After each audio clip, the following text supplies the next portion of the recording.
trying to seduce me. It's enough.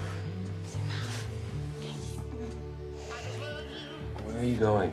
No, I'm feeling antsy tonight. I'm sorry. It was a weird day. Right. What, now you're gonna pout? It's been 8 months. I'm not ready yet, Howie.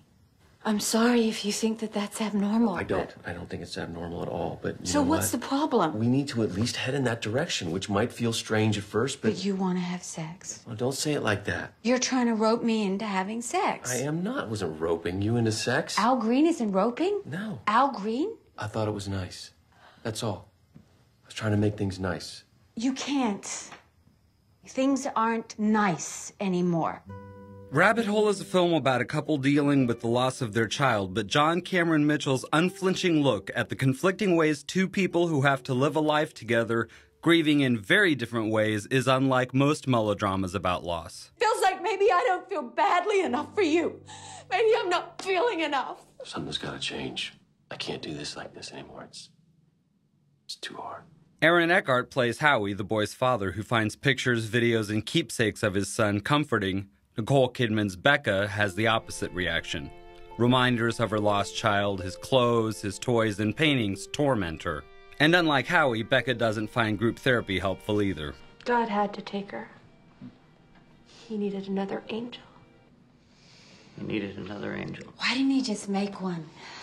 Another angel. I mean, he's God after all. Why didn't he just make another angel?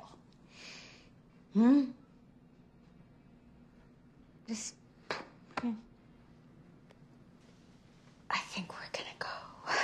Soon, Becca stops going to group therapy altogether, but Howie still needs to talk to people who have lost what he has. He finds friendship with Gabby, played by Sandra Oh. They bond over smoking weed in the parking lot. Unfortunately, they pick the wrong night to do it. Today is Rage Day. I deal with rage every single day. I listen to guys at work going on and on about paving their driveways or whatever. My daughter died of leukemia. Rabbit Hole reminded me of what a great actor Aaron Eckhart really is. He draws so much sympathy in this role, you almost forget he was introduced to us as one of the most notorious and memorable movie villains of the 90s in Neil LaBute's In the Company of Men. He loved that dog and you got rid of it! Just like I'm getting rid of the video, huh? It's not about the video, Beck. It's not about the video. It's not just the video. It's about Taz and the paintings and his clothes and everything. There's no pictures of him around. There's no fingerprints. There's nothing. God damn it. You have to stop erasing him. You have to stop it. When you think about it, Mitchell really is the ideal filmmaker to tackle this subject. He's the director of Short Bus and was willing to take a straight look at sex, and he doesn't blink as he stares down grief, loss, and the helpless rage it leaves in its wake. Does it ever go away? No.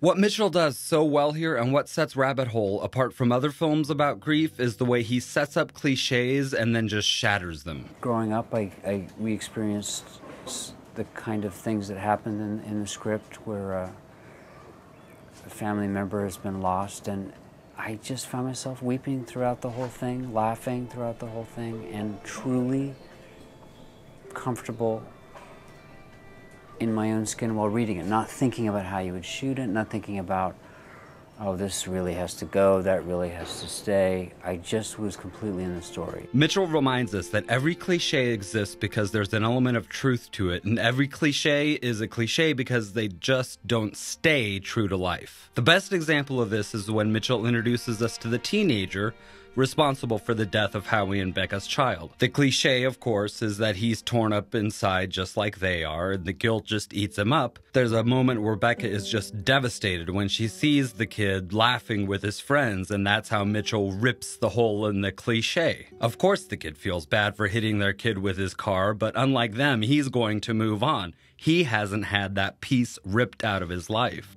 It's this understanding of loss and the courage Mitchell has to look it straight on that makes Rabbit Hole easily one of the best films of 2010.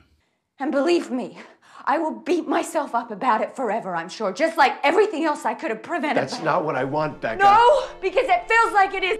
I'm the resident film snob.